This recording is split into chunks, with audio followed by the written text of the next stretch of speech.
किसान की, वहाँ भी इसी तरह से। तो इन लॉ अगर ये आ जाएं वहाँ पे फिर क्या क्या नुकसान वहाँ होगा, क्या पहले से फर्क फ्रूट पड़ेगा? ग्रोवर्स का ये डिमांड है, जो एसोसिएशन है हमारी, कि एमएसपी यहाँ की अप्लाई करती है, लेकिन करती नहीं है लोग, क्योंकि उनके जो पूंजीपति लोग हैं उनको फंड देते हैं, पैसा देते हैं, वो असर रसूख उनका है, तो वो उनकी बात मानते हैं। जब एमएसपी तय होगा तब उनको उससे कम पर नहीं मिलेगा। तो मसला ये है, वहाँ एक एक्सप्लॉइटेशन का। तो आपको क्या लगता है अगर वहाँ पे बड़ी बड़ी कंपनियों ने अगर कोल्ड स्टोरेज या ट्रांसपोर्ट के खोले तो उनसे किसानों को कैसे फ़र्क पड़ेगा, कैसे नुकसान होगा अगर प्राइवेट वहाँ आ जाता है? देखो मैं कहूँगा कि जियो के वहाँ टावर लगे, शुरू जब किया वहाँ ये मोबाइल का, तो उन्होंने क्या किया कि पहले फ्री देंगे हम, फिर कहा 10 रुपया दे दो। किसी के जेब में भी 10 रुपये क्या चीज़ है, 6 महीने चला मुफ्त में, तो सब लोगों ने BSNL के जो सिम थे, एयरटेल के, वो फेंक दिया, मुफ्त में मिलता है तो लिया मुफ्त में। अब क्या हो गया, वो कंपनियां बेचने लगी, वो घाटे में चलने लगी, तो जियो वाले ने अब रेट 190 रुपया वहाँ हमें देना पड़ता है उसका, अब चढ़ा दिया। उनको जब लगा कि वो अब बैठ गई, अब मेरी मोनोपोली हो गई है, अब कोई मुकाबला नहीं, तो रेट चढ़ा दिया। अब यही चीज़ अंबानी अडानी यही करेगा। वहाँ बड़े बड़े स्टोर 1 साल देंगे, अगर हम 20 रुपया में किलो बेचते हैं, वो कहेगा मैं 40 रुपये में खरीदूँगा। अरबों रुपया है, 1 साल घाटा देगा। जो छोटे व्यापारी है वो कहाँ कहेंगे मैं कहाँ 40 में से, वहाँ 40 खरीदेगा, यहाँ 20 में ही बेचेगा, 1 साल घाटा देगा।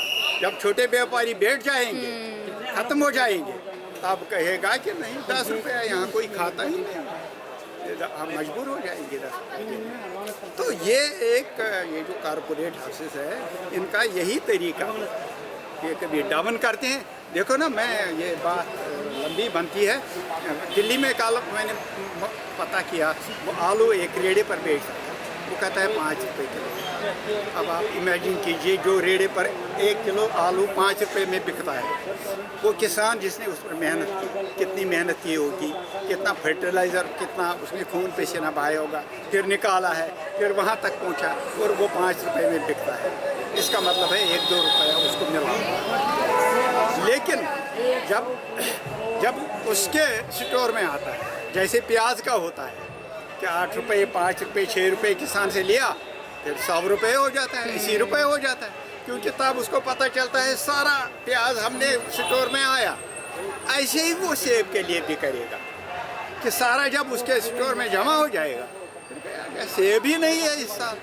तो मंडियों में जो खाने वाले लोग हैं, बड़े लोग हैं, उनको 100 रुपये, 150 रुपये भी पीस खरीदना पड़े, खरीदते हैं जो पूंजीपति लोग हैं। और आम लोग जो है उनको कुछ खाने को कुछ नहीं मिलेगा। ये एक ऐसा ही एक सिस्टम बना जो आम लोगों की समझ में नहीं है। इस देश में कैसे एक्सप्लॉइटेशन हो रही है हर एक, तो इसलिए इसको समझने की ज़रूरत है।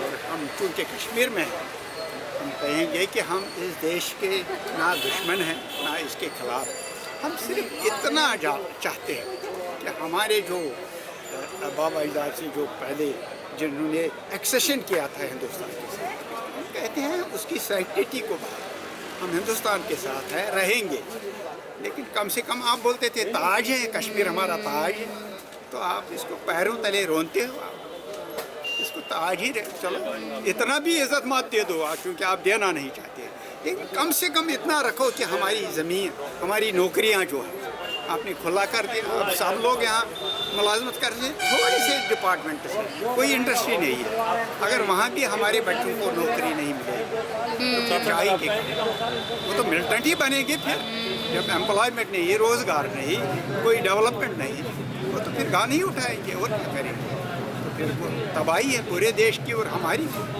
तो ये चलो अब हमने जल्दी है, वरना कई चीज़ें आपसे लेट से मिले, वरना बहुत सारी